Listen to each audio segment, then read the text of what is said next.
So I appreciate the work that it took to make that sign. Thank you.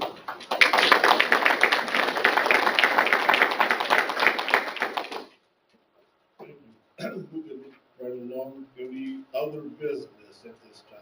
Yes, We've got ma'am. an NDOT report. Thank you. NDOT, Mr. Parkhouse. Matt Dice just sends his regrets. He's home with a sick daughter. Feel free to blame the ridiculous temperature swings we've been enduring over the last several days for her illness and his absence. So the community crossings awards were announced last week. I'm sure most of you are aware of that. We distributed awarded more than $133 million statewide to over 220, I think, or so different LPAs across the state. In the Nurse region alone, 23 different LPAs received around $13 million.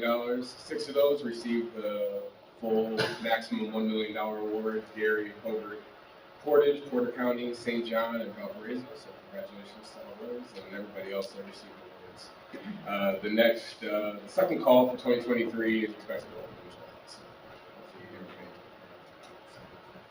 hopefully also wanted to point out this is National Work Zone Awareness Week. So all week on NDOT social media channels and then hopefully in traditional media outlets, we've been promoting efforts to enhance work zone safety. Every year there are entirely too many incidents where road workers and motorists are injured or worse in work zones. So we work really hard during this weekend year-round, frankly, but there's a focused effort this week as construction season sort of kicks off to enhance those efforts. So feel free, there's a website, nwzaw.org, National Work Zone Awareness Week. And then also on the NDOT social media channel, we've been posting stuff all week and continue to do so today and tomorrow.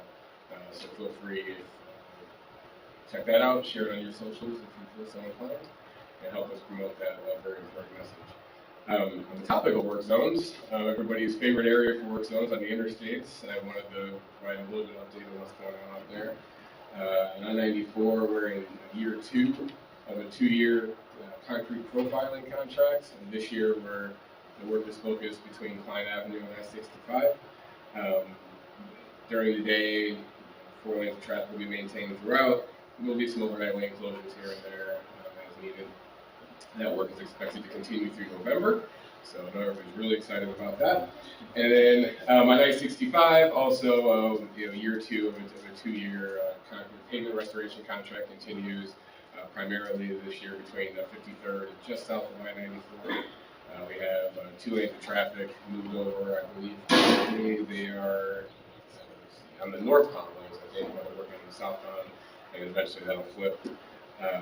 That work will continue through July, and then in August, October, we'll start working on patching some of those interstate ramps, including, of course, the interchange with 94 and 65. So more of that to come as we get a little bit closer to that in terms of what exactly that looks like. But that's my report for today. So if anybody has any questions, I'm happy to field those. I'll be hanging around afterwards. But I'd just make a comment that reminds people that NDOT has TrafficWise and other applications that tell us where the construction traffic is, where any emergencies may be before you take off someplace. For example, I looked at 149 this morning just to see what state that was in, and it's blocked off.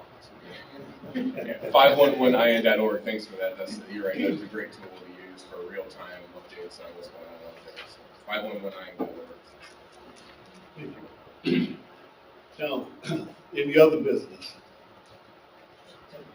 Yes, ma'am.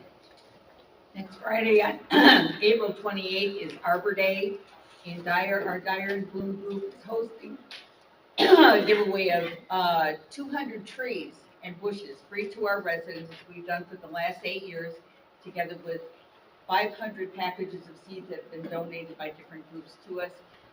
And it's always a time when people can get direct help from the people in Dyer and Bloom, how to plant the trees properly and how to maintain them. So we're doing our part for urban forestry. Thank you. Thank you. Any other business? This Saturday, Porter County Recycling will have Earth Day at Expo Center from 9 o'clock to 1 o'clock. It's a very large show. I had a question for Yes. Ty. Will you review that Safe Highways, the proper name of that? Sure, safe streets and roads for all. I think there's an easy website, probably like SS4, something like that. We can send it, we'll send out the information on the commission list for that. So look for that in your inbox and we'll follow up with that. Ears were willing, but the pen was. Yeah, slow. right. So I appreciate that, thank you. Yeah. Any other business? Mr. Chairman, Yes. if I could have a moment, I think we'd be remiss if we didn't acknowledge the passing of Dennis Rittenmeyer this week. Dennis was a leader in what it meant to be attuned to regional solutions to regional problems. I know I learned a lot about what it meant to approach a problem in Northwest Indiana as a region from Dennis. And I think we all owe a debt of gratitude for the leadership he gave us through the years and the focus he made us all keep on how we solve problems together as opposed to individually. I'm reminded of the statement that a true measure of a person is whether that person leaves a place better than he found it. Dennis gets an A+. Thank you. Thank you. Yeah. I was just going to echo, I had many lunches with Dennis after starting here at NERC, and he helped me understand the region and Northwest Indiana and the challenges involved here. So thank you very much, Dave, for acknowledging his contribution. Thank you. Announcements. I've got a couple, and I'm going to give you a little bit of a history report here. In 1989, Indiana House Representative from Munster, Jerry Repa, introduced a bill on my behalf to change town boards to town councils and town trustees to town council members. 105 pages had to be changed. 453 towns changed their titles. And I want every town to understand you are not called town councilmen, you are not called town councilwomen. Jerry Repa had 6 daughters, and he said, you will not offend any ladies. You will be called town council members. So any of you that may be telling your constituents you're a councilman or a councilwoman, you're a town council member.